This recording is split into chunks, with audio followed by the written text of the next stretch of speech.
So, one of the ways that we typically engage with our clients is looking beyond some of their basic financial data, looking beyond some of their practice management data that they can quickly pull from their practice softwares and trying to get into something a little bit more.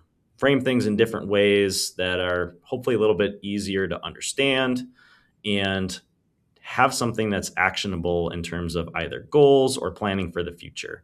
So, we call those our next level insights. And what those are can really vary by a client, right? And clients come to us with all sorts of different needs and concerns with their practice. And that's something we like to discuss with them upfront and ongoing with our periodic touch points to kind of learn where they think their practice is going, where their concerns are, and what they'd like to understand and know more about. Nate, I love this conversation because a lot of times, when we meet a client or potential new client for the first time and they tell us their story and their relationship with their tax professional, it's the old school talk to them once or twice a year, collect their financial information, collect their tax information, and we're doing historical reporting. And that's really what the relationship is. It's looking backwards. What I love about this topic is that what you just introduced is really a timely, forward facing, agile mechanism that we help practices with. And you touched on it there, right? The historical nature of this. And many folks come to us with the experience of not only is it historical in nature, but oftentimes they're getting that information at the same time they're filing the tax return. So not only is it historical, but the year has been gone for 3 months plus before they're even seeing anything. Correct. And that at a minimum. Now, if it's extended, now add more months to that. And now it's almost like you're always playing catch up and you never really know what's going on at the current moment in time. That's right. And it is possible to lean on some of the performance indicators that hopefully are kept up in better time within the practice software, because that tends to be where folks are doing their billing from, right? Recording all their production and receipts, at least on the practice management side. So there's certainly things you can glean from there without engaging your accountant. But the reality is that a lot of folks aren't all that comfortable with that software, don't always know what they're looking for or where to go for that information, what reports are best. Sometimes folks come to us and flat out say, you know what, I know my inventory number in that software is wrong. I know my categories should be cleaner. I know that I have all these categories. I have no idea what they mean or how to use them.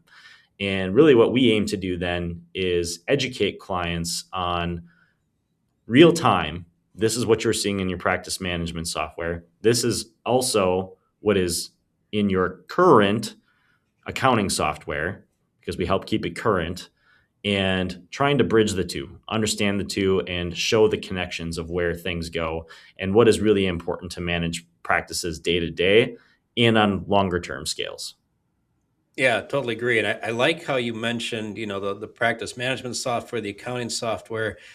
And then I know that there are also other platforms that we can integrate into that, whether it's their payroll system, whether it's if they have credit cards that they're using, et cetera. But really, it's morphing and combining all those systems into one so that you can best and most efficiently manage your practice.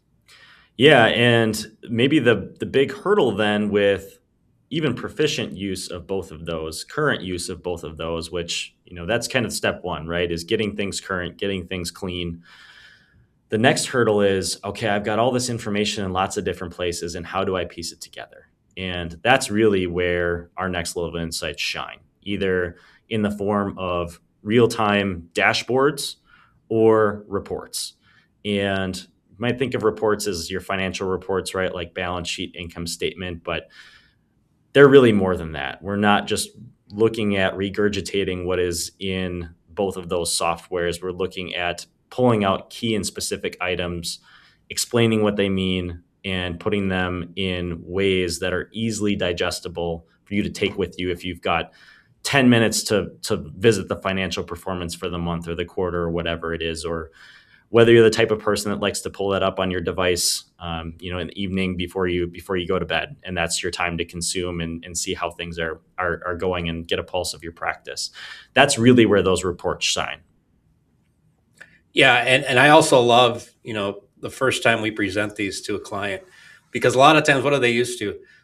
Picture that old school balance sheet and income statement. It's got hundreds of lines, and you almost need a magnifying glass to read it, let alone understand it. Which one's the month, the quarter, the year? I have no idea. And then you give them the snapshot, and it's got the key performance indicators. It tells you which ones are good, which ones are okay, which ones are bad. And you start to monitor and focus in on those month over month, quarter over quarter. It's so different. That trend perspective is really helpful. And beyond that, you can take some of those pieces of information and also use some forward-looking items. Like, you'll know from seeing some of ours that our clients like to have, and these are pretty customizable, right? We pretty much build these for clients based on their needs. But one of the items we look at is free cash flow, and that combines both the historical performance with operating needs for the next couple months, along with debt servicing.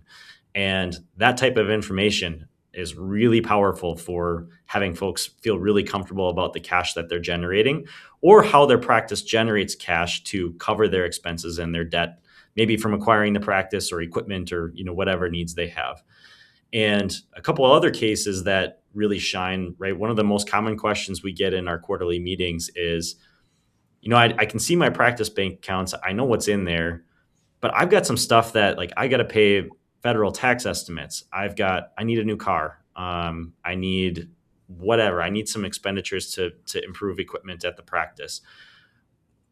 How much can I distribute out to myself for some of those personal items in nature? And am I putting my practice in some sort of disadvantaged position? Or how much cash do I have available for capital expenditures and looking to expand and adding new equipment, replacing old equipment, making those repairs in the facility that have been needed for a while? It's really tough to just glean that from a pure balance sheet, profit and loss statement of cash flows. Yeah, absolutely.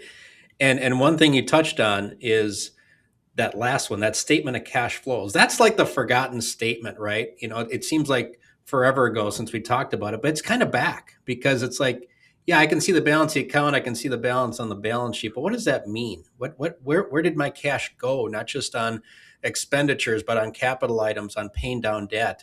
In this high interest rate environment, cash and the conversation around it has become so much more of a focal point.